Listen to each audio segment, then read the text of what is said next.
Welcome back to the Lehigh Valley Arts Podcast, where we will explore the local arts culture and community in the Lehigh Valley.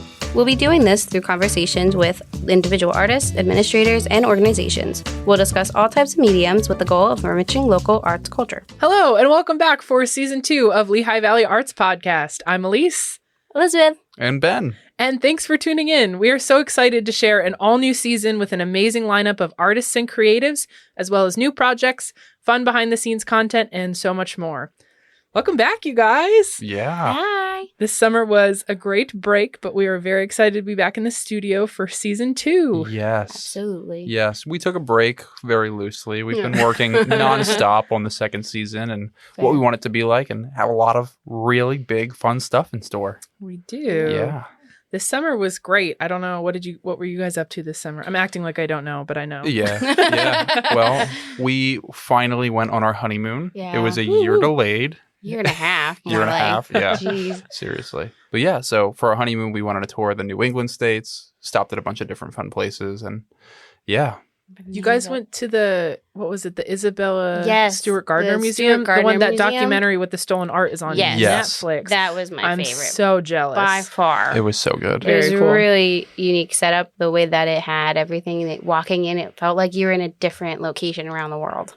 And like different rooms. Wow, that's very cool. So cool. And there was like a courtyard in the middle of it, and it made you feel like you were in a building, like the outside of a building, inside a building, where the courtyard was in the middle. It was really cool. Yeah. Very and nice. We went to a Basquiat exhibit at the Mass MoCA.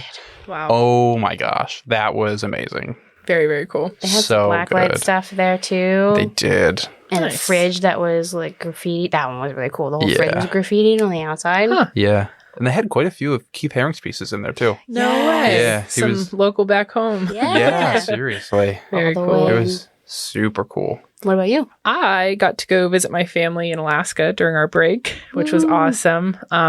Lots and lots and lots of art stops, lots of indigenous Alaskan art, lots of locally made Alaskan art. There is a super cool art scene and a very cool town that I enjoy a lot there called Talkeetna, Alaska, Ooh. which basically is an old mining town right on the railroad, but it's full of little artisan shops, galleries, locally made stuff. Yeah. I spent a lot of money, but That's awesome. it was Of course. a great trip, and I had a Yeah. lot of fun. Well, as your mom disclosed in our bonus episode at the beginning of this season, your family has some ties to Alaska, right? Yes, Yeah. yeah. My mom went to high school there, grew up for a good portion of her young adult life there. So, yes. Oh, that's awesome. And most of my family still lives there. So, yeah, it was a great trip. Nice Very to see cool. everybody. Yeah. But here we are talking about all of this outside the Lehigh Valley stuff when we have some great Lehigh Valley content coming to Yes, you we this do. season. It will have already been released by the time you hear this, but we have Lehigh Valley Arts Podcast Backstage coming to you, Yes. which is some super awesome exclusive behind the scenes content that will be ever changing, never in the same spot. So we hope you will watch out for that on all of our streaming platforms. Yes, and don't expect a certain length with those. They could range anywhere from 5 minutes to, who knows, like 3 hours. As long as you want it to be. As long as you'll listen, we'll make it. Well, we are excited to be back in the studio, and today we are sharing an amazing interview with local artist Anthony Smith. Elizabeth, would you like to read his bio for us? Sure. Anthony Smith received a BA in the Fine Arts from Amherst College and an MFA in painting from the University of Michigan. He's been reviewed in the New York Times, the Wall Street Journal, the Boston Globe, the Detroit Free Press, the Ann Arbor News, and the Artist magazine. Smith has taught at such institutions as the University of Michigan, Parsons, Princeton, and Maryland Institute College of Art. Additionally, he served as artist in residence at the National Academy of Design and at the Vermont Studio Center in Johnson, Vermont in 2016 and will again in 2022. Most recently, he's taught at Muhlenberg College in Allentown, Pennsylvania, and currently teaches drawing at Northampton Community College in Bethlehem, PA. In 2022, he will exhibit in a solo show, Secret Worlds, at the Blair Academy in Blairstown, New Jersey. He lives in Allentown, PA, with a studio at the Banana Factory Art Center in Bethlehem, PA. Thank you for coming in. How did we meet, Anthony? I can't even remember. Maybe 6 or 8 months ago. I think that you came to. Actually, we met at Juxta Hub. That's right. We did. Yes. I was thinking it was maybe at your studio, but you're right. It was at Juxta. No, it was at Juxta Hub, and it was with Michael Baker and Tyrone Webb, and Michael was giving us a tour of Juxta Hub, and Michael is this eccentric, very, very interesting guy, and he was sending me all these messages that I was like half paying attention to, and I couldn't figure out whether or not to just sort of engage with him, because I was just like, what's going on? I mean, I have a million things to do, but like, he's a long-term friend, so let me like pay attention. And he's like, he told me about this place, Juxta Up. You have to come to it. It's gonna like revolutionize the art scene in the Lehigh Valley, and I've been involved with it through my brother, and he used to come out and take a look at it. And I was like, okay, fine, I'll go out and look at it. I have some time this afternoon, and like he was talking so much about it, and he kept talking about this AV component, or a VR component rather. And I was like, okay, well, I mean, the only person I know that's really into that is Al Johnson and Tyrone Webb. Al couldn't make it for whatever reason, so I was like, Tyrone, you got to go to this. My buddy is like, totally like, involved with all this stuff that just right up your alley. And then we brought Tyrone, and he basically, fell in love with the place, and like I guess they fell in love with him, and so they're having a mutual love affair with each other. And that's where we met. That's right. I was thinking it was at your studio because the phrase that sticks in my mind now when I think of you, I think actually Tyrone mentioned it, was ruthlessly hospitable, which is the best description I've ever heard. So I hope we've been ruthlessly hospitable at the studio here today. Yeah. So welcome. I particularly love the tea. I mean, I am gonna have to I'm not a tea drinker. I'm basically a coffee drinker. I mean, I drink probably like 10 cups a day, at least, and it does nothing. I mean, I can sleep fine on it, but I just love my Cafe Bustelo coffee. But like, I'm like really digging this tea, and I'm all about that tea. Well, good. I'm glad to hear it. Yeah. I think you and I met at First Friday, and then you came to our open house here at Steel Pixel. Yes, that was at during the same day as House Galleries thing, and again Tyrone was there, and he drug me over here, and we were walking over here, and he was like, "Oh, it's right around the corner. It's right around the corner." I'm like, "This is not fucking right around the corner." I mean, like I have to, I'm having to schlep here. I mean, I'm not like light on my feet as I was like 15 years ago, and so and he wanted us to get there at a particular time, so I was like huffing and then we actually went a block or two down, almost got to like Moravian, and then we realized we went the wrong way and came back. So I'm glad that you guys were able to host us that day. That was nice. Yeah, that was a fun night. We took some hilarious pictures with Yes. Kate took some funny pictures. The four of us together really with Mike the pirate there. I mean, what was the Calendar Boys? Yeah, the Calendar Boys. I love that. I love that shot. I always feel like I have to like one up Mike, because I mean he's like he is such a character in his own of himself, Mike Lebson, and with the shirt like unbuttoned down to his crotch practically, and I mean why wear it at that point? It's like I know, I love it though. I love it that it's like such a look. I mean, and it's like so unique. Totally. And then, you'll never not know that he's around. And so I felt like I had to like do the same thing. So I unbuttoned my shirt. Not that anyone wants to see my chest hair. I mean, he's all fit and perfect and but. Oh God. Oh my God. Well, your connection to all of these artists and all of these people is because you are currently a resident artist at the Banana Factory, correct? Yes, for like a million years. A million years. Yes. I've been there 8 years, if you can believe it. I can barely believe it. I was brought there by my housemate now, Michelle Neifert, who was at the Banana Factory up until about 3 or 4 years ago. And she brought me in because she to hear her story, to hear her tell it, I was like, being sort of like aloof or something like that. And she decided to like, break down my barriers and get me to come to the Banana Factory and take her seriously. Because I had a show over at, I think it was like 19th Street Gallery over in Allentown. I got that show through a mutual friend of ours, Deborah Rubinski. who's like one of the like, 4 people who control the entire art scene in the Lehigh Valley. And she like, got me into this like, little thing. And Michelle had the show either previous to it or afterwards, but like she wanted to come to the show. And I guess I didn't like, sort of notice her or whatever. I wasn't paying attention, which is oftentimes the case because I'm really aloof oftentimes. I mean, it's not like intentional, but like sometimes I just have such blinders on about like needing to get here or there that I come across as like, I know, like I don't care. And it's not, if I ever done that to anyone, I apologize. Your public on-air apology. Yes. My apology to everyone.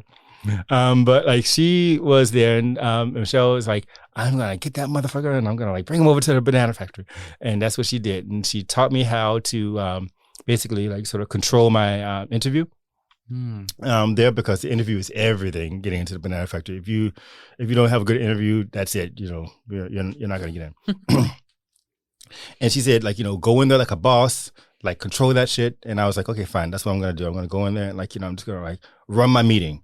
And I was just coming back from CAA, which for those of you who are not in the academic art game, that's the College Art Association, which is this like big annual conference that usually happens 1 year in New York and then 2 years or 1 year at another place, another, provincial city in America. Because to artists, academic artists particularly, it's only New York that matters. And so it's always held every other year in New York, I believe.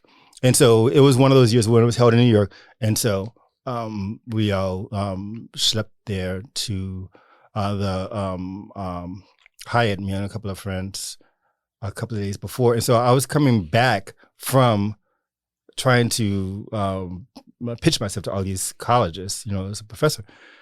And so I was like high on that game, and I had my like interview game down, like because the way that conference works is like you have like a pit basically. I mean, of all these tables of like and every table has 2 or 3 like faculty members, and then yourself, and they are doing like interviews, and sometimes they're doing like 2 interviews at a time for the same institution. It's wild. So it's really like a trial by fire. So I came really, really prepared to deal with like, a room full of people judging me creatively at for my Banana Factory interview. And then I got in, thanks to Michelle, and we had studios right down the hall, and we're basically like, be bosom buddy artists, friends there up until she left. My girlfriend left.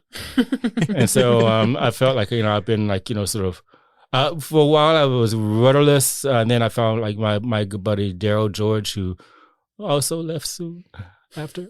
He left like last year after being there for like probably, I think Daryl was probably there for about 10 years too, or 8 to 10 years. He's now in Wisconsin. But like, Banana Factory is my artist's home. I serve on the visual arts board there as the artist liaison. So I try to advocate for the artists constantly and try to get the board members to buy our work and to come to our shows and, to generally care, which, can be harder than it should be, honestly. But like, I think that they're trying. I think it's tough in the Valley. I think that like people don't see the, I think that people don't see a problem spending a couple $100 on dinner at a restaurant.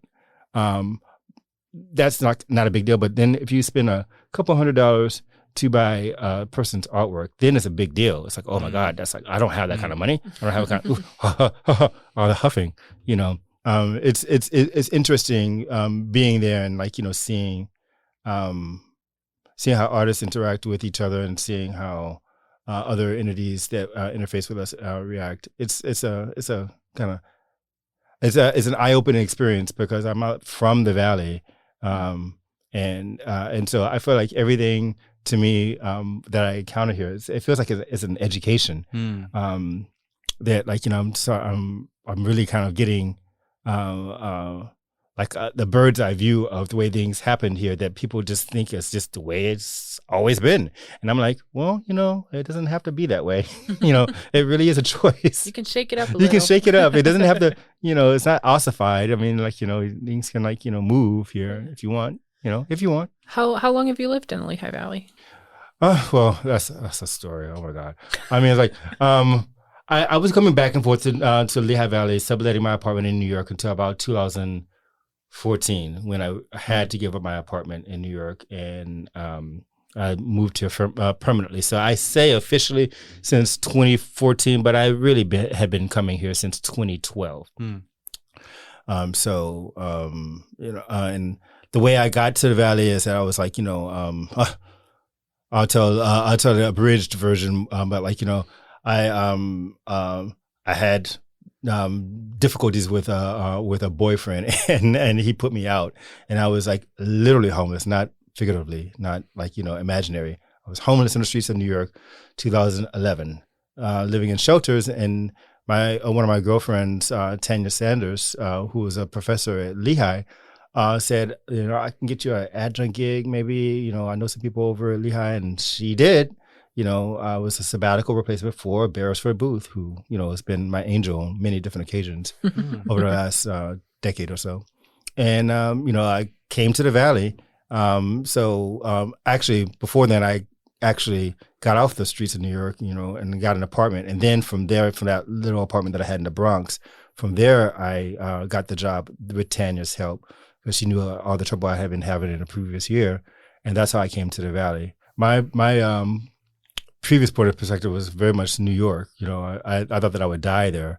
And so coming here and seeing another community that's very, very much about the way things have always been, it's very interesting, coming from a place like that where everything is always moving and shaking, and like, changes the tradition in New York. Everything is changing all the time.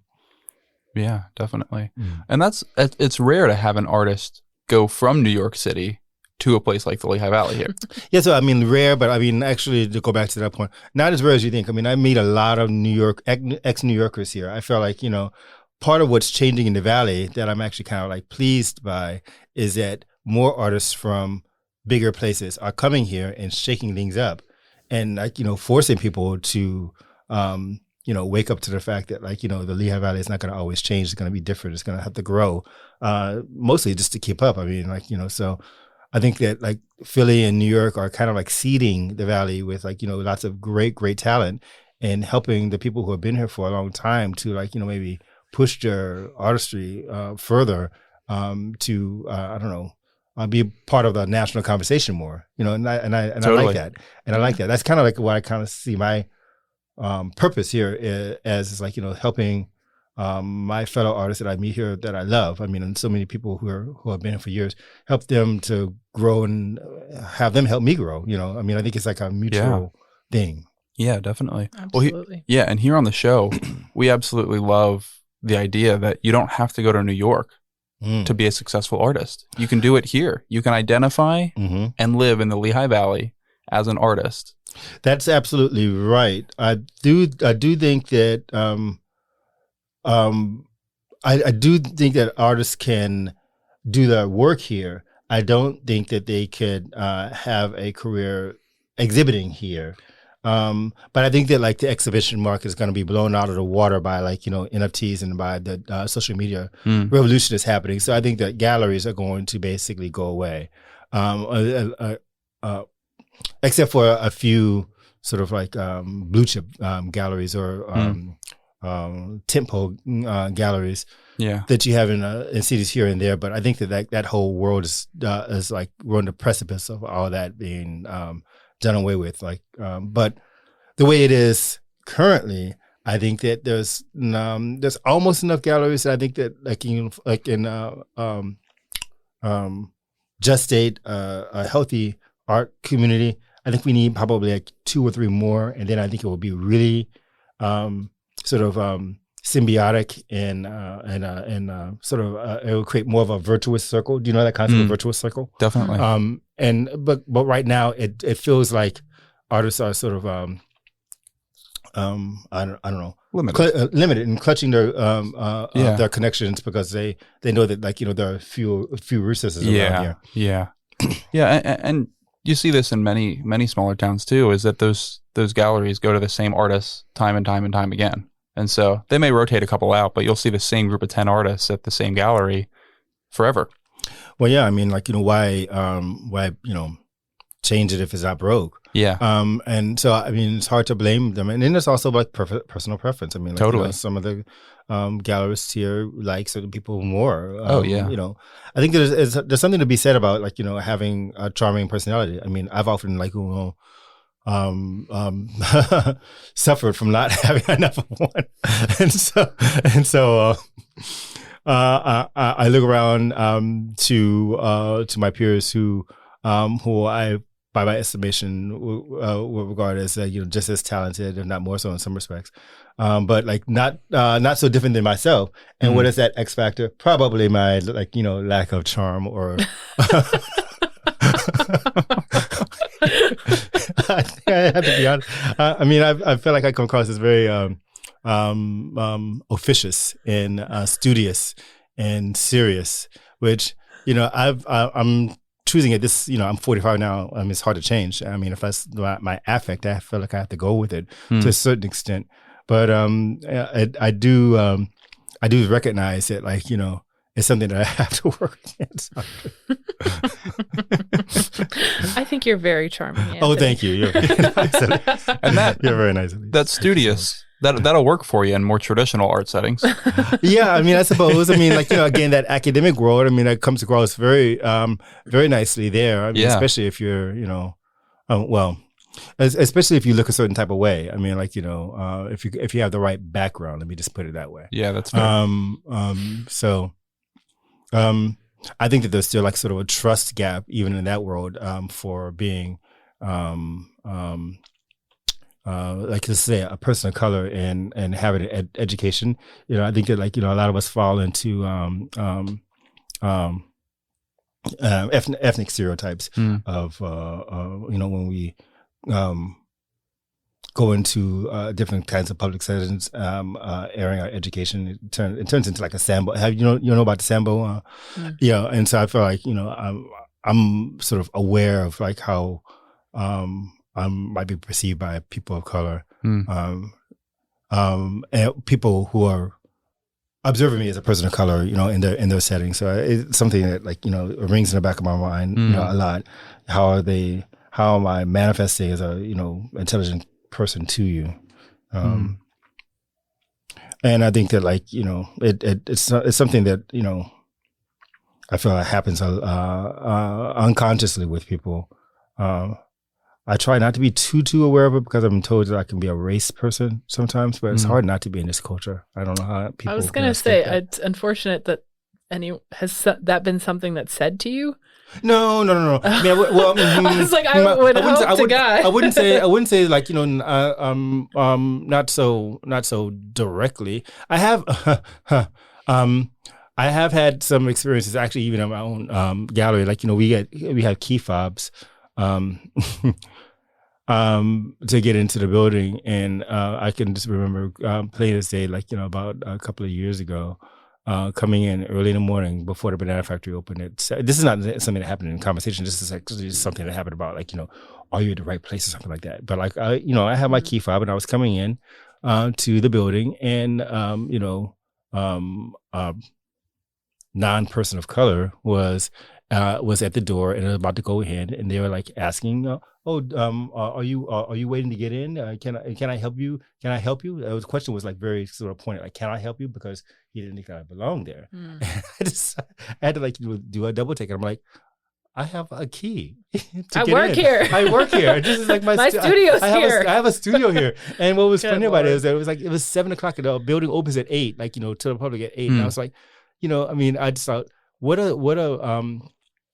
a weird opportunity to kind of like flex, you know what I mean? What a weird time to kind of like flex your authority. Like, you can get into this building, but I cannot, and you have to wait. I mean, I just thought that it was a weird, and it sticks out in my mind as like an instance. I mean, I feel like you almost had to kind of be there to kind of catch the edge that I was picking up from that person.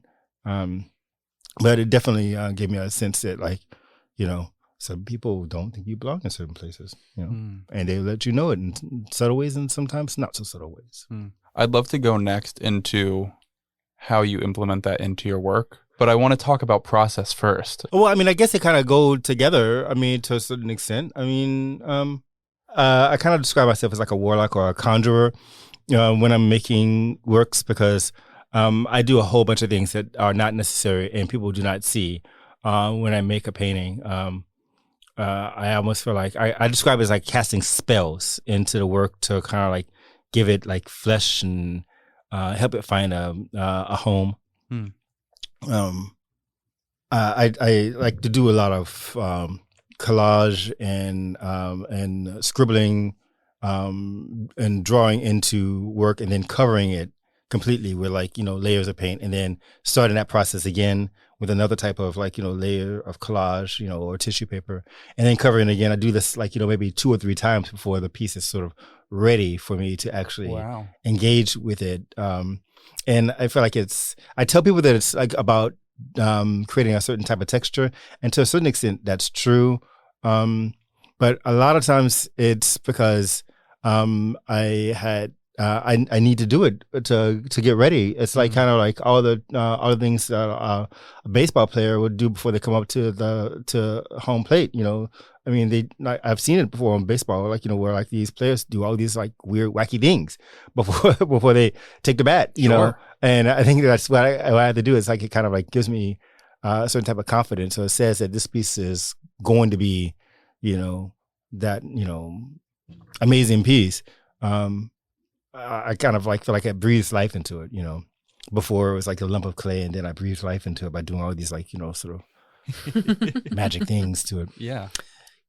When we were chatting earlier, you used the word like ritualistic. Oh, and that your process is very ritualistic and kind of pattern based. Oh my God, yeah. I mean, I do like things to the board that like, I like. Okay, so I'll. First of all, I mean, the one weird thing about me is that I only paint on boards. I usually only paint on boards. I'm working on this collaboration with Mike Lebson, where we're working on canvas, and it's like it's more for his benefit, because I mean I think that's better for the way he does his work. But usually, I work on boards that I make, because I unlike most artists who have long ago figured out that like, artwork sells in traditional sizes, like 16 by 20 or 18 by 24. I don't do that stuff. I'm like the person that go in there and like, I'm going to be the one that makes a 15 by 23 inch canvas in my own panel, You're the reason those framing stores exist. Pretty much. And I'm going to like have that weird, like, not quite square, I don't know, configuration, so that I really drive framers crazy, I'm sure. But like, so I make my own panels that sometimes I get like, they're like, sometimes they're torqued even, like, I mean, I try to make them as flat as possible. But then I'll like, gesso it in a certain type of way. And then all my works are on paper, actually. They're actually, I put down a type of paper. Usually it's kozo paper or kiri kozo paper, which has that mulberry tree fleck in the paper. I usually only paint on that, because I like the tooth, and so I like it's so ridiculous because it's expensive paper to buy that no one ever sees. It gets buried. No one ever even notices. It's there for you, though. It's there for me. It's there for me because I know that it's there, and that's all that matters. I know it's there. Yeah, and then and much like running with your favorite pair of shoes, it doesn't feel right if it's not done that way. Well, exactly. And I mean, I've tried that. I've tried working on pieces like here's another collaboration. I recently did a collaboration with again Mike, and then my housemate Michelle, and then Tyrone. We did a collaboration together on a large piece. The piece doesn't have any of my steps on it, any of my underneath steps. And so when I did my portion of the painting on it, it just felt all the way. I mean, I worked through it, and I think I did a pretty good contribution to the piece. But like, if I had done my underneath layers, it would have dragged that piece out for a couple of months because it was so big. That's fascinating because so looking at your work, I think, and this is probably not completely astute, but like I categorize it in my brain as like kind of two very distinct styles, right? There's very, very representational work, and then very emotive, very socially driven work. But it's funny because I've seen the underworks of some of your representational stuff, And there are huge similarities in what you described as the runes or the scribbling underneath or whatever it might be. Yeah. Yeah, they do. Some people say, why don't you let your underpaintings live on as your actual work? And they do in some of my abstract pieces get to have that life. They, might be more refined by the time they get to sort of my abstract pieces. But some of that energy that you described in sort of the more graphical underpainting work that I do does end up living. I just feel like for my more sort of traditional pieces, the more botanical and astronomical pieces, because I like to paint planets too. They are there because I need them there because of I call it my secret art, my secret painting, and I just like to be able to look at a piece of my work and know in my head what's underneath, and it because I feel like it's something precious to me, and I like that aspect of it was precious in a moment of time. It doesn't exist anymore, and so it's about creating a memory, like a morsel that belongs to you. Because ideally, the work is going to go away, and they're not going to see that. I mean, they're not going to even care about it. Most people don't even care about what you do as long as they get the surface. That it might help to drive a sale. It might still get interest in it, but they don't see any of that stuff when they see the surface, unless I point it out to them, which I try not to do because I want the people to have their own interpretation. But I like to be able to look at the work and then see that, I see my my sort of universe, my sort of hermetic universe that I feel very, very, very close to, because I feel like it kind of saved my life at one point. The development of this really, elaborate epistemology, of characters and shapes. So to tell that story, when I was in graduate school, I was very directly told that the kind of work that I was doing, the more traditional landscapes, that I was doing was not going to cut it. And that if I didn't grow and develop, that I wasn't going to graduate. And it was the first time in my sort of basically academic life that anyone ever told me that I wasn't basically the bee's knees and the most incredible whatever academic ever. I was like, what do you mean? I mean, I'm not going to get an A? What I mean, what is that? I don't know what that's like, Yeah. And so this one professor, she really wanted to push me. She felt like my landscape paintings were not about me at all. And had nothing to do with me. And I'm like, well, I'm the one that made it, so how is it not anything about me? But I really thank her for it, though it kept me from doing landscapes for a very, very long time, up until I actually basically moved here. Now, I hadn't done landscapes from graduate school up to probably about 2013, 2014, a long time. So about 10, almost 15 years, I didn't do a landscape. Because I had that voice in my head about needing to do work that felt about me. And so that's when I started developing this hermetic universe built on these characters that I developed from my graduate school trip to Japan, where I studied printmaking. And I really fell in love with those Japanese characters. Those, I guess it would be their equivalent of their alphabet. I was studying at this school called Kyoto Seikyo University, and there was a museum near there that had all of these scrolls. I just fell in love with just the script itself, and I kind of fused them and morphed them with these slave brands that African American slaves used to get.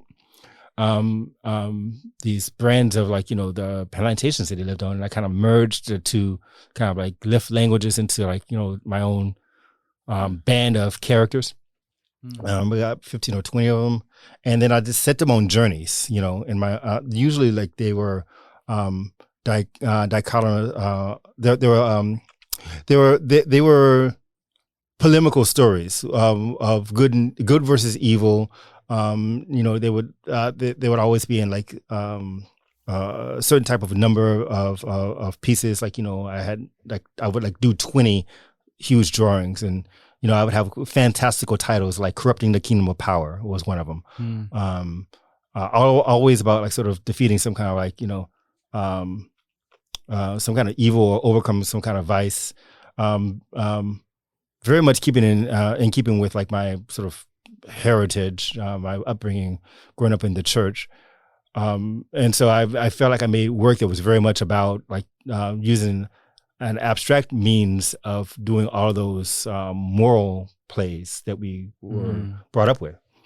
And so I did that for years, thinking that like, that someone would get it, get what I was like sort of trying to get at with these characters, playing out moral fables. And then I realized over time that they just appeared like they were just super dense,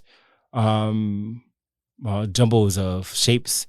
And, I guess over time I became contented with that, but I've over the last, I guess, maybe 10 years or so started to like try to recontextualize how I use those characters and those stories, maybe make them more graphical. And by that, I mean, make them more like brands, and instead of like these super dense, super layered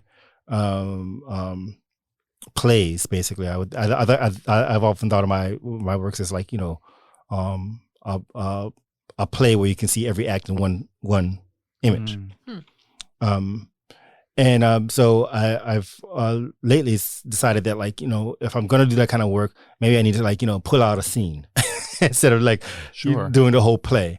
And maybe think about my characters as more like brands or like marks that you like stamp on a product. And I feel like in that way they kind of have a little bit more life, and people can like see them. And I think that it kind of works better for me too, because I hate I hate people not like sort of being able to understand what all the emotion that goes into making some of these super dense collage pieces that I do, and seeing it as noise. It kind of like I as an artist, I try to have a little bit of a thick skin, but like it kind of hurts that like all this, you pour everything into this piece, you feel like you're describing the world, I mean, and people just can't take it because it's too much. It's too much to see, and so I feel like those more dense pieces, they come from that my abstract language. Definitely had a role in like sort of me developing as a more confident artist. I think that moving to the Valley actually in some respects was both a step forward and a step back, because I realized that I had to like sort of pay the rent, and I remembered when I was here that, oh my God, I know how to paint. You know what I mean? It's like, I did go to graduate school. I know how to do this shit. So like I was like, okay, well, I mean, there's like a bunch of freaking mountains and pastures and farms around here. Let me paint that stuff. It seems like that's what people like around here. So I started doing it, and got into a house gallery show, and then I got into another one, and then I got into another one. I mean, then I got into shows around here, and I was like, okay, well, this can be a bread and butter kind of thing. It's like I can do the like more representational stuff, because it seems like people around here dig that stuff, and I do too. I mean, I do like painting beautiful flowers and pastures, and it's kind of like it's a type of I call it turning a trick. And so I feel like I'm turning a trick with my landscape painting, and then it allows me to go and do the work that I want to do. So I feel like they kind of feed each other, in a kind of way. Well, you described, you've said this a couple of times, like scribbling is the underpainting, or scribbling is a big part of the both of the kind of categories of work that you do, and I think that you just explained, it's very intentional, and I think scribbling has this kind of like connotation of just something, I don't want to say mindless, but like something continual, something like a brain train kind of thing. But the quote scribbling that you're doing is absolutely reft with meaning and super intentional. Oh my God. work. Yeah. I mean, and like, people don't even realize how intentional. I mean, like people look at my, some of my abstract work and they think that I just came to the canvas that way and like just started like, drawing. And I'm like, you have no idea. You have no idea how incredibly laborious it is to get to like, even like a simple 16 by 20 inch painting. I mean, like there's like, so much thought process that goes into it,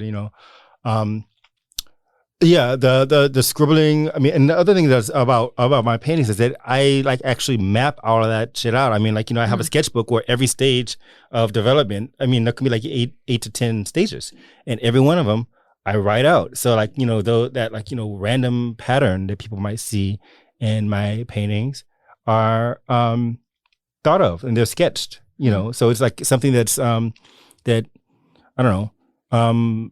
For me, feels very determined. It's not like surrealistic at all. I mean, I think that's what people like to see when they see certain type of abstract art. They want to, they have these fantasies that like, an artist just like, comes up to the canvas and it's whatever like, is inspiring them on that day. And I'm like, nope. I think people, especially with abstract art, want to look at it and recognize something. I think even like subconsciously we do that where you look at something and you're like, oh, that looks like water. Oh, that looks like a face. But I think that there's so much freedom in creating something that you've identified as scribbling. It's like, it's so free. It's so, like expressionistic. I just love it. Like your work is amazing. And I think that I love this concept of scribbling because when I think of that, I think of it's something that children do because they have that freedom. There's no expectation for them to create something specific because they don't know. Yep. But then this is such an elevated version of it. It's fantastical. Yeah, you have the old adage of like, the parent coming in and saying, my kid can do that. And I'm like, yeah, go, here's some paper. Let's see you try. Let's see you try. It's not as easy as it looks. No, absolutely not. Absolutely not. And for me, I mean, I do it in a particular pattern. I mean, that's the other thing that like people don't realize is like I go and then like that. I have like it's like it's not a scribble scrabble. It's like I have an order that I do every scribble scrabble. I mean, then people don't see it, but like it's like I've trained my hand over like decades to be able to like do this like thing that looks like it's sort of random and like free in a very, very controlled way, so it's ritualistic scribbling. Very ritualistic. Yeah. I'm still trying to tell those moral tales, those fables. Yeah. Well, I'd love to jump into one of the pieces that you shared with us. Sure. So on the show, if this is your first time listening, what we like to do is offer an audio description of the pieces that we're talking about. Audio description is traditionally used for people who are blind or low vision, but we are bringing it to the forefront of our work here and using it on our auditory program to dissect your work a little bit. So I love that. I'm going dissect. There's a lot to dissect. So the intention of this is to give an unbiased description, and then we can talk a little bit about your work. So this piece is by Anthony Smith, titled Field Trip, done in 2021. It is acrylic and mixed media, and it is 4 feet by 6 feet. A soft blue sky with billowy white clouds commands the top half of this landscape piece. In the bottom half of the piece, in the foreground, is a grassy, dry plain of short grass and farmland. A figure stands with their arms outstretched and a shadow casts on the ground behind them. Further back in the grass stands 6 small figures standing in line and holding hands. Beyond that stretches the expanse of more combed farm and prairie with trees and brush off in the distance. Along the horizon, we see the shadowy ridge of a long range of mountains that stretches the width of the canvas. The paint and palette knife technique used to create this piece has been laid on somewhat thick, creating texture and depth in the clouds and fields. That was great. I love that description. I'm gonna steal that. Please do. I love hearing about it. So I mean, you mentioned this before too. This piece is very representational, very stylistically impressionist, but now everyone knows what's underneath it. Oh my God, yeah. I mean, and that one too. I mean, that's like, I did the okay, so every one of my pieces has like, what I consider like the final secret painting layer underneath before I started doing the top coat layer. I showed that painting, the secret painting layer for that one on Instagram, and people were like, "Why are you covering that up? That's so pretty. I want to buy that." And I'm like, "Well, it's for a commission. Otherwise, I would say sold." But you can't buy it, but now there's paint on top of it. Now there's paint on yes, and it's in a hospital. That piece was a commission actually for Penn State. The Hamden campus, Penn State, that's in Harrisburg. Oh wow! So, yep. So cool. That was how I got through the spring. So thank you, Penn State. Oh, that's awesome. So that piece was one of the larger pieces that I've made. When I was in New York, I would make large abstract pieces. That would basically sit in my apartment and, be unwieldy furniture. but I hadn't made a piece that big in a while. It's basically like a mural. And I wanted to sort of see if I can use this palette knife technique that I've developed over the years on something of that scale. The palette knife that I use is very, very small. It's like an inch long, and it's like in a diamond shape. And my friend Tyrone, he laughs at me because it's like, all you hear when I'm doing it is like scrape, and it sounds like nails on a chalkboard sometimes. And it's like just thousands and thousands of scrapes of paint that get built up over time. And because of the way I paint, when I'm doing a representational piece like that, it has 4 distinct stages. That I usually shoot a Instagram photo of for each stage, for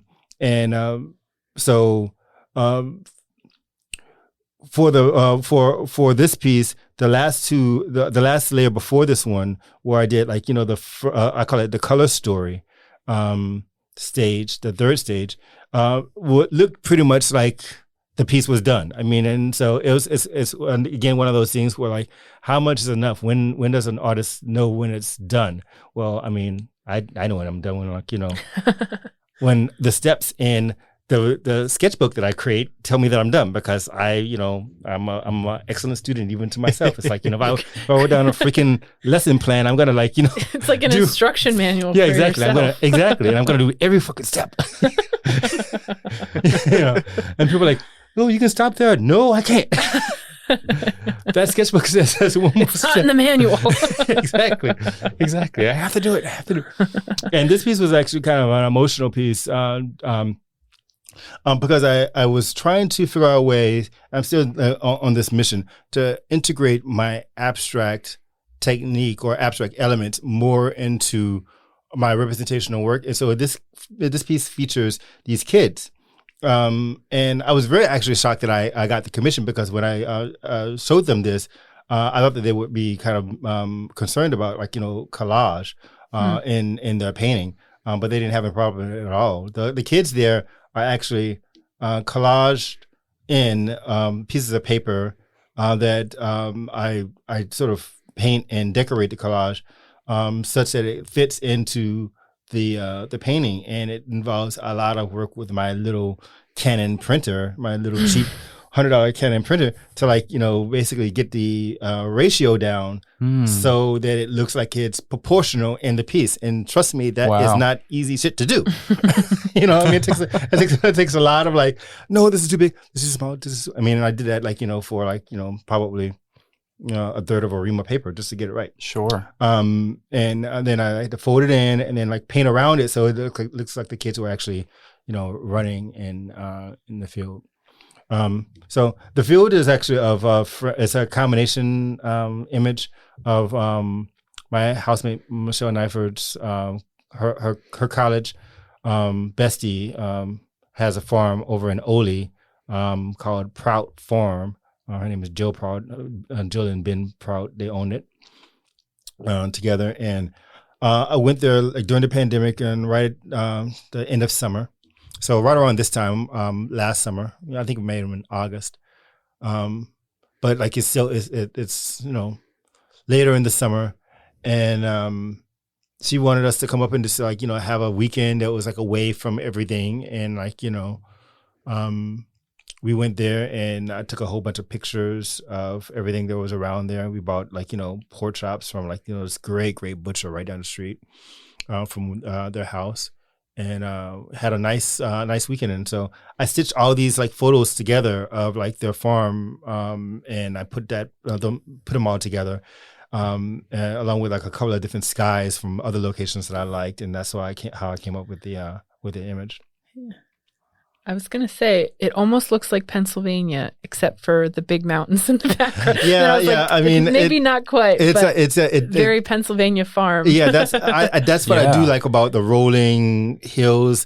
I mean, I couldn't help it in the back to make basically Rocky Mountain farm. I love it. Rocky Mountain peaks, but that's kind of the artist in me. My friend Daryl, that I mentioned before, he used to always say, "Are you painting a painting, or are you painting a photo?" And so I decided I'm painting a painting, and the painting required Rocky Mountain peaks in the background. So it's not quite Pennsylvania, but the farmland I think looks recognizable. Yeah. I think, to people. What can you tell me about the clouds in this piece? They're just I always liked the cloudscapes of John Constable, and so I always wanted to emulate that style of sort of I don't know, animated cloudscape, I'm really into that, fashioning it. And it was fun to make it because actually that big cloud on the upper right of the painting was a bitch to make. I mean, oh my God, I did not want, the shapes did not want to turn right. I mean, it was so hard to get it to fold and billow the way I wanted it to, because I mean, clouds can look very, hard if you don't get the subtle changes in color correct. I mean, people say that, oh, clouds are just white, and I'm like, there's white, and then there's white, and then there's white, and then I mean, to get them all to flow together 100%. and to look like clouds is very, very difficult. Yeah. And then and when you're painting with a palette knife, it automatically communicates to a lot of people as hard or meaty, I should say, more meaty. And so you to get to get your eye to forget the fact that this is a ton of paint on the canvas there, and something light and fluffy is kind of is a trick. It's kind of it's a type of conjuring, on the level of the conjuring that I did underneath the thing. So another level of warlock yes, work. Yes, yeah. And I feel like I have a thing about sort of clouds that are that have fingers touching each other. So I mean, I think that I kind of when I look at the piece now, I kind of feel like I went a little overboard, because all these dangling edges of the clouds are all kind of reaching out fingers, bony fingers touching other aspects of it. And I tried to make the sky kind of do the same kind of finger grab thing. It's just my way of just giving a little bit of life and action to something that's sort of innocuous. I mean, it's clouds. I mean, it's just clouds. Yeah. But to me, it's I wanted it to feel the Thunderdome. Look at all that stuff that's going on in those freaking clouds. Yeah, that's a conscious choice to make that almost 50% of the piece. It's oh yeah, this piece, when I look at it from afar, it's very idealistic, right? Yep. And it's it's perfect. And bucolic, then the closer you look, you're like, it's too perfect. Yeah, exactly. It's too beautiful. Yeah. That's kind of there's no farm mountain combination. There's just no exactly. Except in Oz. Yeah. Somewhere in Oz, you see something like that. So I mean, that's definitely kind of a thing of mine. I feel like I'm very kind of idealistic and utopian, even in my landscapes. I mean, very much so in my abstracts, but my landscapes, I guess I kind of have this this vision of some kind of resting place that's utopian, So I think that's why I kind of went for that. That division. I don't know. I keep painting the Ukrainian flag over and over again. If you ever see the Ukraine, that's exactly like that. It's now I can't unsee it. You can't see it. You can't unsee it.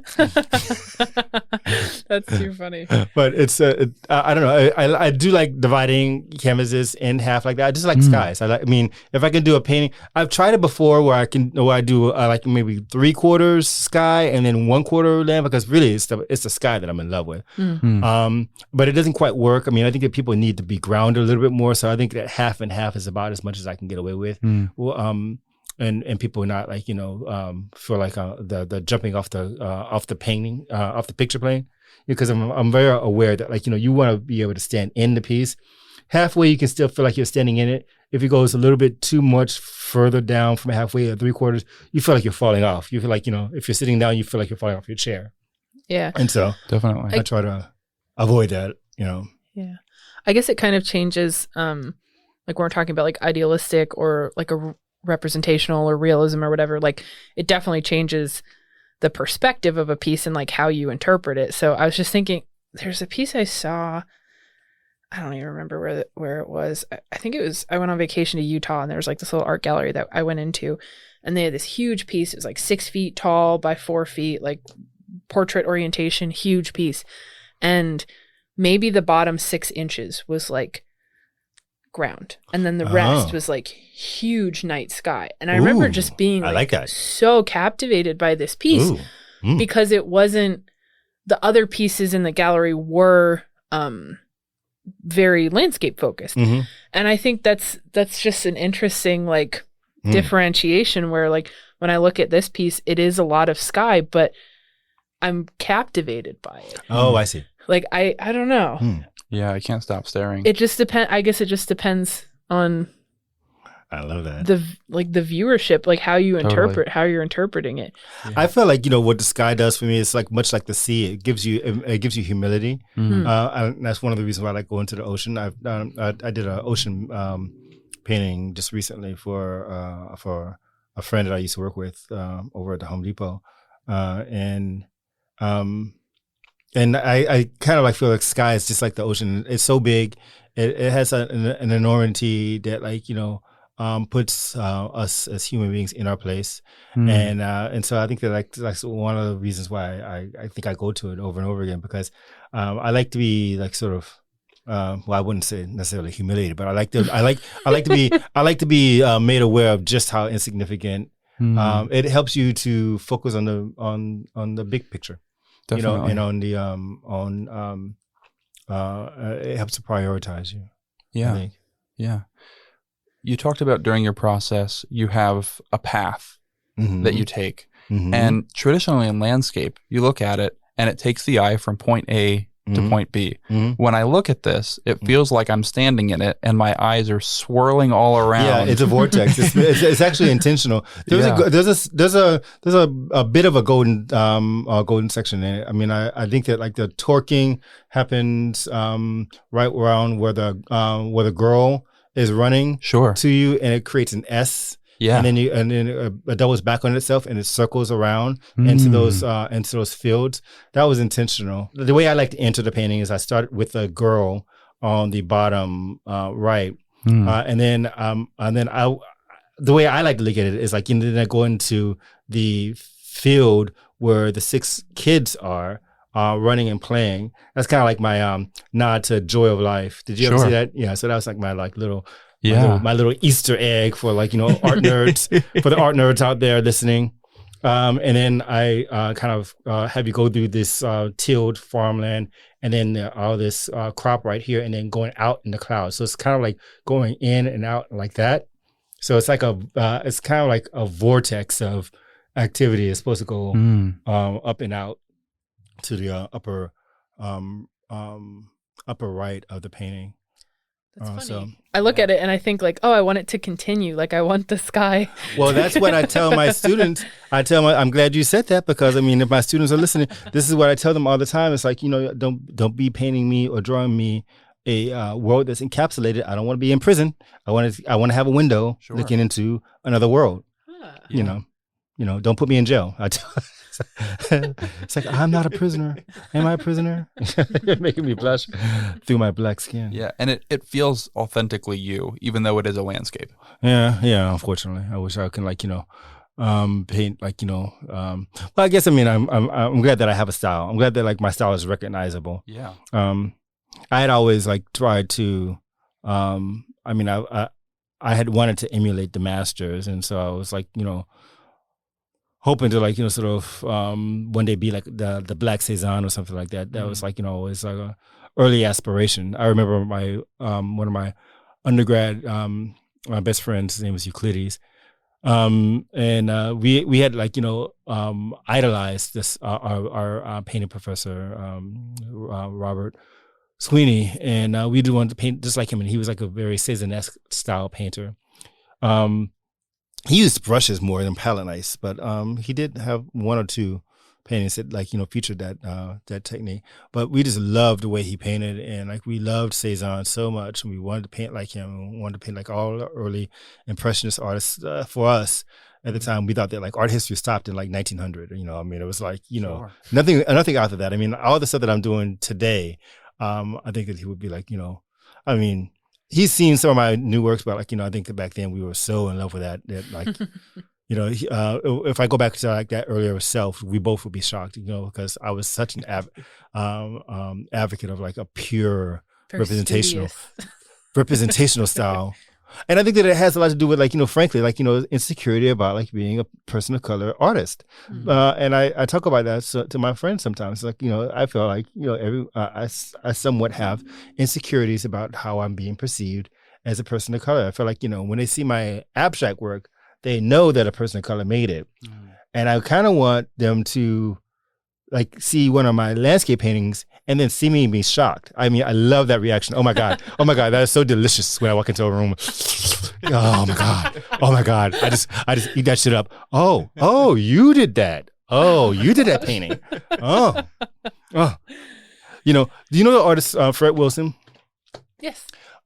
He did this on one exhibit once where he pretended like he was a docent in a museum filled with his work, and he eavesdropped on people talking about his work.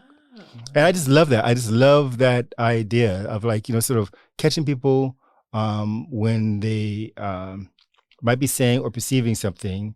They think that like the artist is not present, and like, just hearing how people are when they are, sort of amongst themselves, Sure. when they think that they can be private, I think it's the reason, honestly, like, why like a lot of like Americans don't like people speaking foreign languages around them, because they know that that's happening right in front of them, Right. and usually we're like, polite enough not to do it in front of someone else.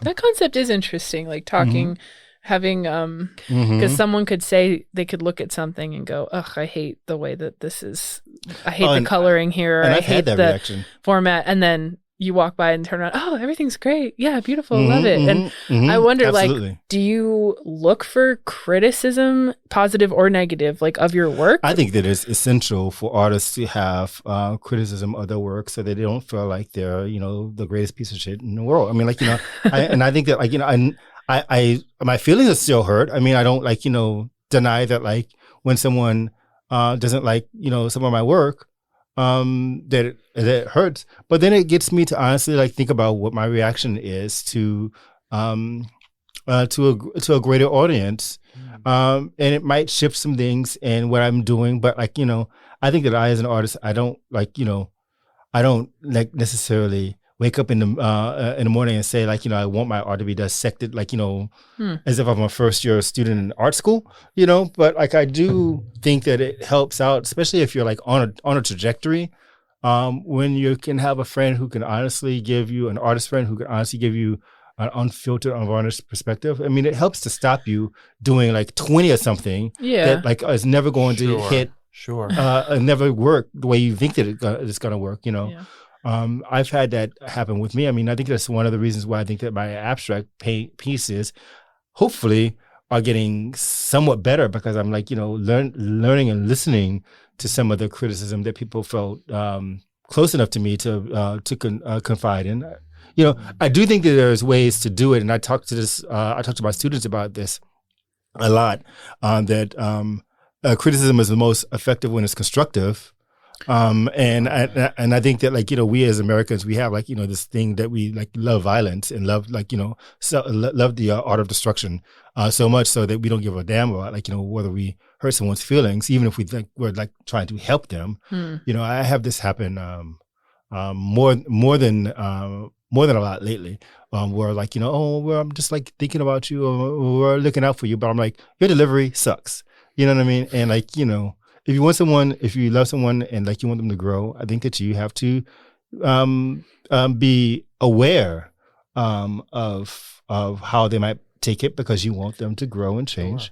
But if you're like, a good friend, you will take that into account and then deliver an unvarnished truth that the person can that the person can take. Right. You know what I mean? There's a difference between looking at something and saying, God, that looks like hot garbage versus something that is constructive to help you kind of build your peace, Well, exactly. I mean, I think it goes with life in general. I mean, I think that we also have to be. I think that if we say that we love each other and out in the world, we should like take care of how we treat each other and how we talk about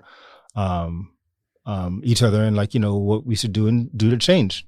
You know what I mean? And I think that goes doubly so for artists because we are the most sensitive motherfuckers on the planet, and so, if you're not being careful with us, you might, turn around and cut you. So, I mean, just be careful how you approach me. Totally. With that said, I'm actually hoping to, encourage that more at the Banana Factory. One of the things I want to do is actually get artists to do like, a salon. I mean, that's one of the things I want to propose because when I had first came there, we sort of started doing that a little, but then we got away from it. And now with the pandemic, no one wants to even walk in the same room with you. So I can't wait for that to go away. Well, I'd just like to point out that at the beginning of this interview, you told us how your attitude is terrible and you're so brash and not charming. And now you're talking about the art of delivery of criticism. Yes, that's. I think you're not giving yourself enough credit. Well, and I'm also like I feel like I need to take my own advice a lot. So I mean, like I'm nothing if not self-deprecating. I know that I need to like actually work on all of these things. I mean, I do feel like I'm a little bit like bereft of charm often, but I do try to be compassionate when and how I can be. Bereft of charm. I like that. It's funny these cedar shingle pieces that I've been making, affectionately known by with some people as crackers. These cracker pieces, they don't have like the same type of layering underneath them. They're more about actually making the shape, believe it or not. I mean, I'm so in love with the shape that or like just making the shapes because I made out of like just bundles of cedar shingles that I get from the store I used to work at, Home Depot. Sure. Excuse me. And I'm so in love with like just wrapping tape and like the way I make these things are like it feels it feels like I'm like sort of getting into the earth if I'm as a farmer or something like that. I'm sort of getting into like making stuff. Like I like the aspect of like my hands not only like making the painting but like making the stuff of the painting. I like doing these pieces. I almost want to like makes me almost want to mix my own paints like the pigment in it so everything can be like super authentic. So super homemade. That's actually, I mean, and I think that maybe it's like the pandemic that's doing it too. Because I mean, I think that like, it's something about like, the world having to shut down that made people want to get at something elemental, and to like strip away sort of like artifice. And I think that like, going to an art supply store and having like a prepackaged like, canvas to make, to paint on, it just feels like that's not getting at the heart of expression, at least for me. But making this thing, it feels like I'm communing with like some pure art god or something like that, or art deity. That like so giving me the unvarnished truth. Or give me that stuff that makes me want to, I don't know, get into the studio. Yeah. It's kind of that concept too that I've just noticed over the last year, like that idea of self-sufficiency and like, can you create from the base up? If the world around you collapses, can you still create what you're making from the root, you know? Yeah. I mean, I say all this stuff about the art store, like as if I, like, you know, make all this stuff from scratch, and it's the furthest from the truth. I'm very inspired for the art store. That's actually a problem of mine, like, you know, that like that I don't go to my studio enough and like just be inspired by what's there.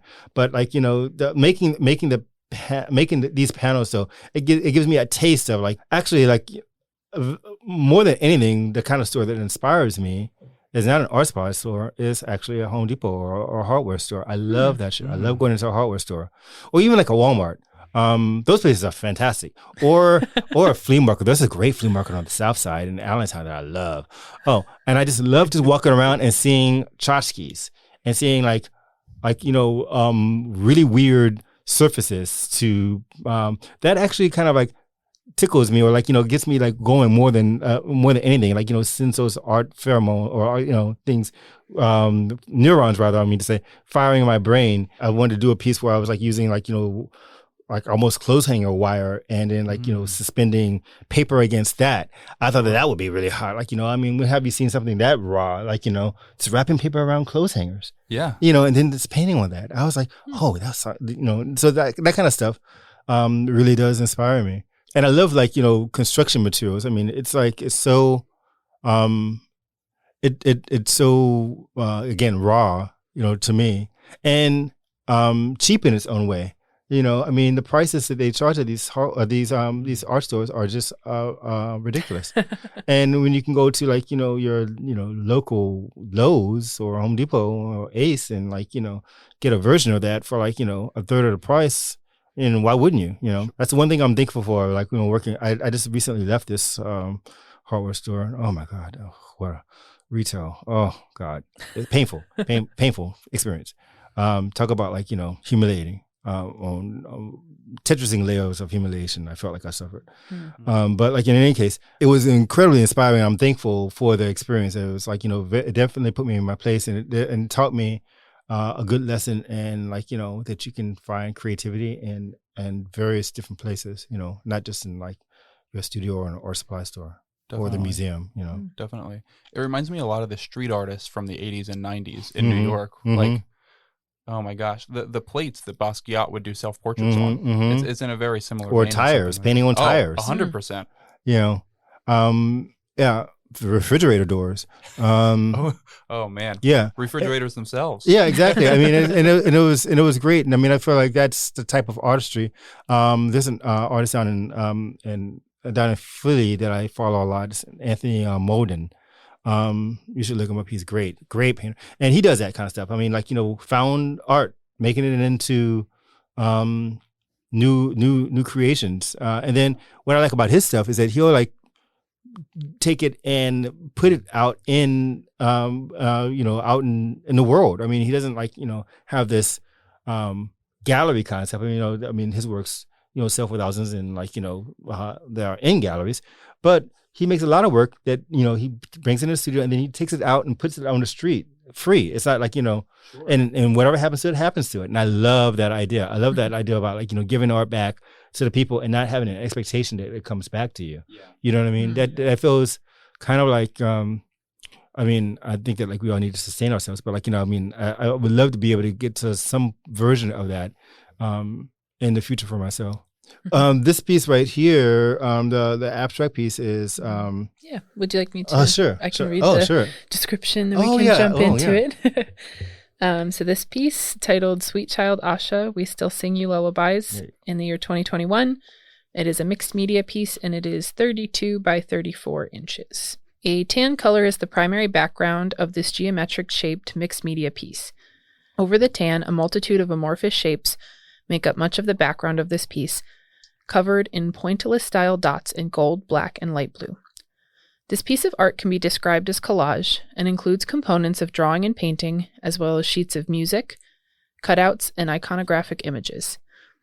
In the general center of the work are 4 pieces of sheet music, outlined and dripped with yellow and purple paint. In a scribbled abstract texture in black ink, The face of a young black girl can be seen in the upper right quarter of the piece and in the lower left quarter. In both images, she is smiling and wearing her hair in braided styles. Surrounding the portraits and the sheets of music are smaller images and icons, including a pink unicorn, a clam with a pearl, an angel, a mermaid, and many more. That piece, it was my most recent of these like cedar shingle or cracker works, and it's probably my favorite because it was about this little black girl who was lost and never found back in 2000. Her name was Asha Degree, and she was missing at the same time as Elizabeth Smart and John Benet Ramsey was a little before then, but like these other girls, these other little white girls got all this media attention, and this beautiful, beautiful little 6-year-old black girl lost in North Carolina, never found, and didn't receive any of that attention.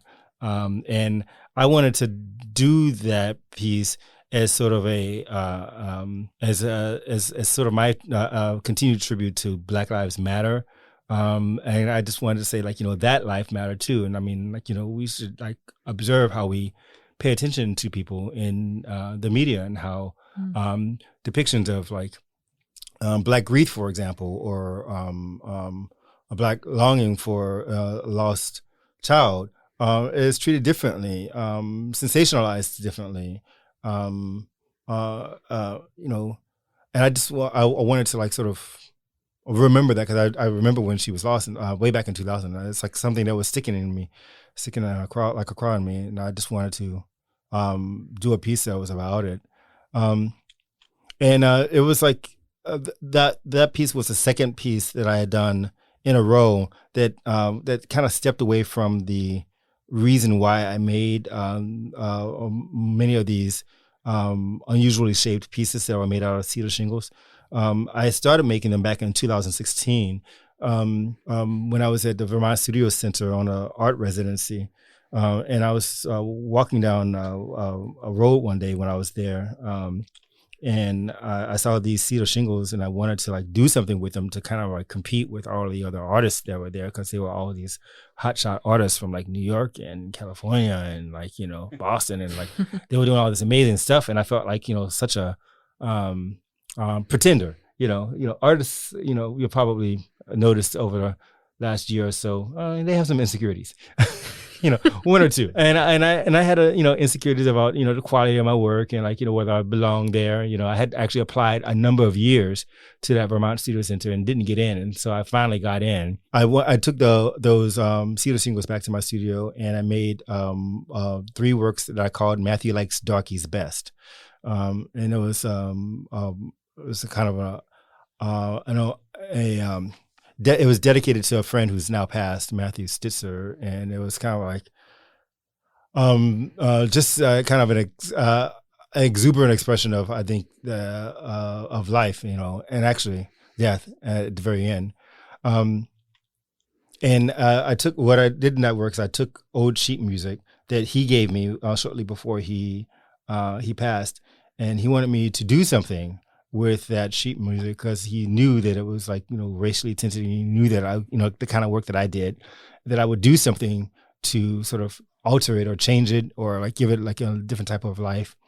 And that's what I did. And so I took the music, put it on these cedar shingle boards that I made, and I would cross out all the words in this particular sheet music. I'm trying to remember the title. It was like something like, Mama still loves your something like Mama still loves her cold black rose, something to that effect. I just remember cold black rose was like continually referenced in the piece, and so I just took the piece, and it had like the most horrible kinds of like descriptions of like a black child that a mother loves, and this language. And it was a popular song back in the 60s. I mean, I was like really shocked that the sheet music was made in that late date. And I would cross it out and put the words like, saying, instead of like, cold black rose, I would say human being or child or like, person, so every word that I was like, that was racist, I would like just turn it into like neutral, like human human. I just wanted to emphasize that that's a person. Right. And so that kind of that I thought that series was going to be it because these pieces were made on cedar shingles. That's kind of crazy. But then all the stuff happened with the Black Lives Matter protest movement last year, and even the year before that, before the pandemic, there was some grumblings going on. Of course, things have been hot for a minute in America as far as the extrajudicial killing spree that we seem to be going on as a nation. Ever since Trayvon Martin, actually, I think for myself, that's when I started paying attention to it more closely. And so, in 2020, I made another series. Kenny likes what was that? It's called Kenny's Carpetbagger Lament. And then I made another series, Malik's B-Boy Blues. And then I made what I thought was the crescendo of these pieces, and that was called Ollie Jean's Hymn to Lost Black Boys. And that was done right after George Floyd's murder. And I made that piece because I was so angry. I kept thinking about what my grandma would say.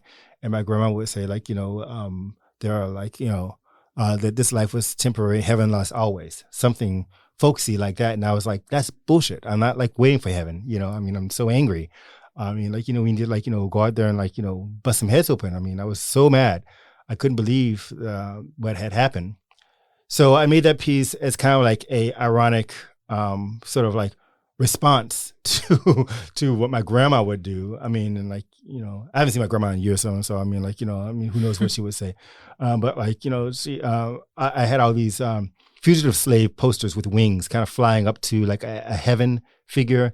And in Northern European paintings, Jesus is oftentimes sitting on a throne, a rainbow throne. And in this painting, there's a Jesus figure, but it's not Jesus. It's actually a hoodie sitting on the rainbow throne with a seraphim around him and with Skittles all around. And if people know about Trayvon Martin, he was killed because George Zimmerman thought that a bag of Skittles was a gun in his hoodie. Right. So that was that painting. And so I did it and I was like, okay, I got this anger out and I still wanted to do these pieces, these cracker pieces. And I was like, they're so powerful and emotional, but I felt like race was and what was going on in the country was too limited of a topic. And I needed to if I really wanted to sort of honor the message of Black Lives Matter, I needed to focus on lives, Black lives. And so I wanted to do a piece first about the first boy that I ever fell in love with. And so that was the piece that preceded this one. And that was, that piece was called When Kin Kin Whistles Sweetly at Me. And that was a childhood crush that I still remember to this day. And then the second piece was this one right here that that we're talking about here. About Asha Degree, and I was just thinking about that little girl, and I wanted to do something about a life and not about an expression of rage, and so in the piece we have two of the milk carton depictions of Asha Degree, and then we have around her all these charm bracelet items. And so that's actually the song, the song in the middle of the canvas is supposed to be evoke. In my mind, it was you can think what you want, but in my mind, it was supposed to evoke a large charm bracelet that little girls wear, and then all of the dangling elements, all the stickers. They were actually stickers that a friend of mine gave me. My friend Rachel, she gave me all of these stickers that her little girl and little boy gave me, and so those stickers became the little charms that that came off of the big charm, and the big charm is the song lyrics. And then I decided that I would throw in a unicorn because who doesn't want a unicorn? I think girls and boys love unicorns, but I thought that definitely it was it felt something that Asha would like. And so I just wanted to sort of throw those elements in, and of course I had to give her a crown because she is a princess. So I wanted to make that piece feel like it was honoring her life, Do you know what I mean? Like Absolutely. sort of imagining what she might have wanted to have, or like, be around at that age. I have no connection to this girl at all, and I'm actually very sensitive to the fact that like I feel like I'm sort of exploiting her memory. I mean, I'm actually kind of terrified that one of her parents might come and like hunt me down and like want to kill me. But I just wanted to. I felt like for myself, I wanted to do a piece that kind of honors her life, and like actually like did something that like felt like it was fun and had play in it, like because so many of my pieces feel like they're laden with so many of my abstract pieces like that feel like they might be perceived as being sort of laden with like a political message that was oblique and less fun. So that's why I was like, okay, I'm gonna like go for it. I mean, it's gonna be pure cheese, rainbows, unicorns, everything pink. Yeah, this is a beautiful tribute, and I think one of the reasons I initially connected to it was the way that you had drawn the portrait of her, which is beautiful, the style of it. I connected kind of to the scribbling. And I also did that like portrait like that because, again, I had that insecurity about like the fact that, I do abstract stuff and that means I can't draw. So I'm like, let me like actually do some goddamn drawing in here. So I teach you what I can do. Yeah. I can render every once in a while, The other thing about this piece and I think this was around the same time period that you created this, was I had the pleasure of watching a webinar that you were a part of, and it was educational, and you were not the only artist, but it was arts focused around Juneteenth, and talking about some of the work that you had created over the last year in response to Black Lives Matter, in response to what was going on in the United States and the pandemic, and how you were kind of dealing with isolation. And one thing that I really connected when I had first heard you talk about some of the work that you'd been doing is something we've talked about already in this episode, is like the deliverance, how you deliver something to someone. And the delivering a very heavy, very sad and emotional and horrible topic with the viewer in mind, with something that includes stickers and there's a lightness to it. And the way that you've achieved this is it's amazing. It's difficult to do. I mean, thank you for thinking it is successful. I appreciate that. Because I battle with that constantly, whether it's working and whether it's timely, because I know how work that's considered protest art gets siphoned off in a different kind of direction, especially protest art by a person of color. And we were discussing earlier that, like, it's very recognizable for me to see a work that was done by Black people in the 60s and the 70s and the 80s and the 90s. I mean, like every decade, every genre has like these motifs that are used. And the works of that era, excellent though they may be, are often siphoned off by sort of a mainstream media as being sort of not part of the canon or not part of like the larger conversation. They're just protest art. And I didn't want these pieces to feel like that. I wanted them to like actually have connection to a larger conversation that we're having. I think that's why I'm like sort of like attacking what we mean by certain type of media usage. I mean, I feel like terms like, when I get that question a lot, it's like, are we still talking about media? Are we still talking about acrylic? Are we still talking about the primacy of oil paint? I mean, like when people are talking about like, oh, oil paint, like, I mean, like, I cannot believe that we're still like sitting around in these college campuses making students go out and freaking buy oil paint, and like they're thinking that that's the only way that you can do like painting in a class. I mean, it drives me nuts. It's like, I mean, I feel like if I ever got the benefit of like teaching another art class again, I'm like, don't fucking go buy oil. I mean, are you going to be stinking up your house for the rest of your life?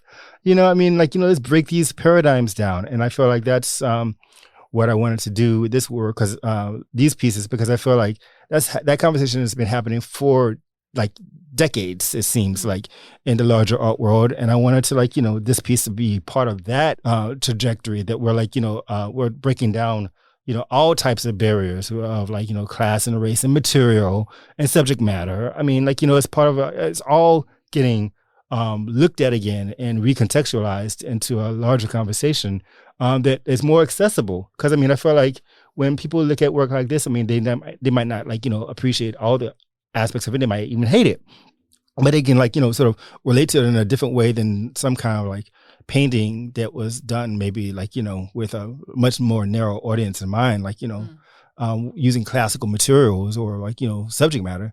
I think that like, I think artists have a sort of a responsibility to, the audience to a certain extent, to provide like some kind of like entry point into their work by like, how they depict things and how they like the materials they kind of use. And that's why I feel like I do things the way I do with these abstract pieces. Cause I feel like, working with tape, working with paper, working with stickers, not high art stuff, stuff that you have in your home, and working with cedar shingles that you can get from Home Depot, wrapping tape around it. Like, you can make this too.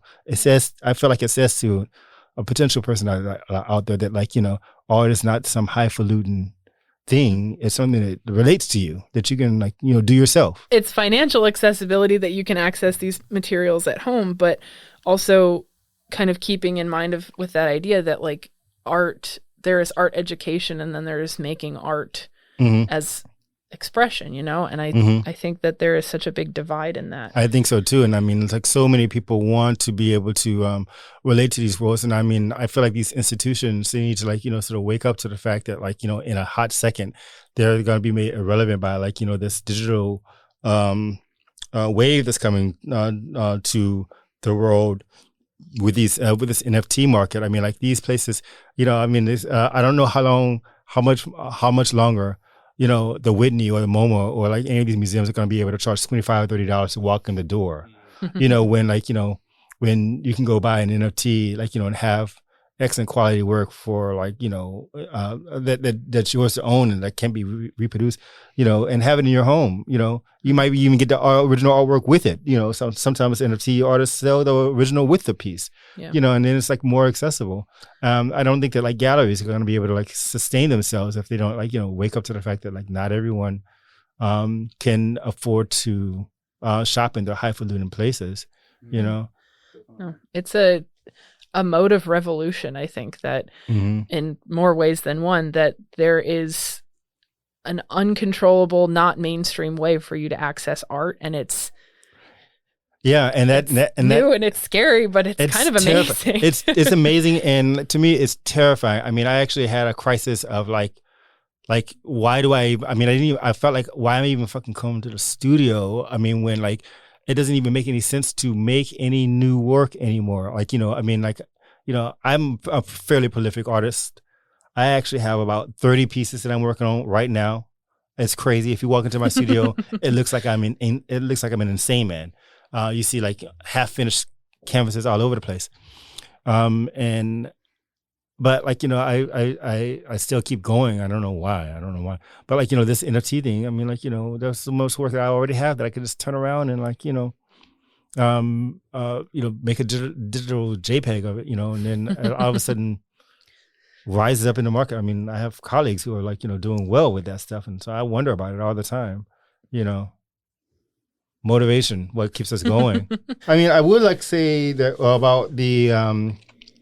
about the cedar shingle pieces, I am starting to feel like, there's one big weighty topic that I do want to explore in them, and that's like the Tulsa Massacre, but I want to do it in a fun, playful way again. I'm thinking about like, watch, I'm going to make Tulsa Massacre like into a game. You're going to love it. But like the other topic that I'm really interested in a lot lately is love. Like,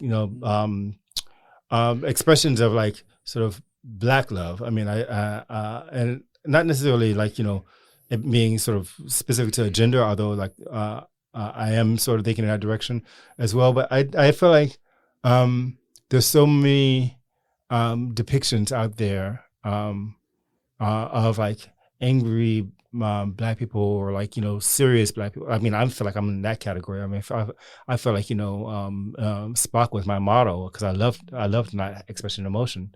I usually think most expressions of emotion are manipulations, and I find them, generally offensive, especially sadness. Oh my God, I find it, and crying. I refuse to cry ever. And so I have lately started like investigating and breaking down some of those personal things. One of the things I've noticed is that a lot of Black men particularly have this hard exterior shell that is hard to break down. And I want to start breaking that down on a personal level and thinking about it as a theme to explore in my work. In a more visual way too, besides just thinking about it on a personal level. And I feel like it really kind of goes to like how I was informed, how I was raised. I felt like I had to sort of invent myself. I didn't have a father figure, so I had to make it up myself or be that for others. And I really feel like I have a lot to prove to myself about growing in maturity by tackling a subject like expressions of specifically Black love in my work. I feel like I owe it to myself because I need to figure out how to express it, to others. You know what I mean? So it's something that's really been weighing on me a lot lately. I feel like I need to work to be more reflective of where I'm at emotionally. Beautiful. Thanks. I feel like I just did a homework card. Well, I am greatly looking forward to seeing your new work and seeing what you come up with. Well, the next piece is going to be about my mom, so I can't wait to, do that one. Well, the next of 30 pieces I'm about to do is, about her, but I have other pieces that are on other subjects. So beautiful. Thank you. Yes. Well, if people would like to see your work, you are involved in so much, and you gave me quite the list of places and activities and projects where people can catch up with you. So currently you are on View. You are the featured artist of the month in partnership with Rachel Bell over at the Banana Factory. So that's for the month of September, and that's displayed on the first floor of the Banana Factory building. You are also a part of the Resident Artists Annual Exhibit at the Banana Factory Art Center's Crayola Gallery, which started July 17th and runs through October 24th. Yep. And you are also currently exhibiting in the showing New Normal at Moravian University's Payne Gallery from September 9th to October 17th. Yep. Very good. Yep. I'm all over the place. You are all over the place. And then you've got some workshops and demos coming up as well. Yep. You are busy man. A demo artist for Art in the Park in Allentown. And then you have 2 washi tape workshops coming up at the Allentown Art Museum on October 9th and December 4th. Mm-hmm. You can find more about that at www.allentownartmuseum.org. You're also going to be at Cocktails and Collecting at the Allentown Art Museum. I've been wanting to get into this thing November for 6th years. and 7th. I'm very excited because I was just invited to attend as a patron, so I will be there, and I can't wait to see your work there. And coming up, you have a solo show called Secret Worlds at Blair Academy in Blairstown, New Jersey from January 4th to February 5th. Yep. So that's looking forward a little bit to next year. Yep. But lots going on. I'm exhausted just hearing you talk about it. Because now I have to do all that stuff. Well, in the meantime, or if people can't catch you in person, what is the best way to connect with you, to find your work online, or to buy your work? Well, you can buy my work always at saatchi.com. So just go to, I think it's www.saatchi.com. And then look for Anthony Smith Jr., and I should pop up there. You can also DM me at my Instagram, and I'm just my handle there is A Smith Jr. NYC. So I started it when I was in there. So A Smith Jr. NYC is my handle there, or my website, where you can also get in contact with me. That's www.anthonysmithjr.com. Very good. Awesome. Well, Anthony, thank you so much for coming on the show this week. Thank you. Thank you for having me. I'm so excited. I really wanted to be part of this. Yes. And thank you for being our first guest on season 2. Oh, yes. Thank you. Thank you. Very good. And that was our conversation with Anthony Smith. Anthony, thank you so much for coming on the show today. Now here with our opportunity of the week is Michael Lebson. Hey, everybody. This is Michael Lebson. So I'm actually here to announce my solo show at Art House, which opens November 3rd, and the artist reception is November 18th.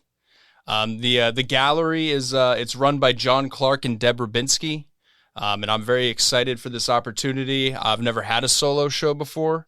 It's a really big moment for me. It's been a big year.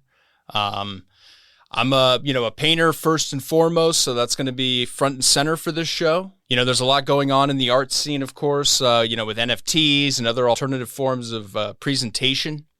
So I'm definitely going to be showcasing some NFT-related artwork, without a doubt. There's definitely a collaboration or two that will be in this show for sure. I'm going to have alternative forms of presentation of my artwork, and some of those things are still being kept under wraps, but I'm definitely excited to share those. Definitely check it out. It opens November 3rd. The artist reception is November 18th, and the show ends January 9th. So don't miss it. I'm very excited. Thanks for tuning in to the Lehigh Valley Arts Podcast, a Steel Pixel original series. Don't forget to like the podcast, leave us a review, and follow us on both social media and streaming services at Lehigh Valley Arts Podcast.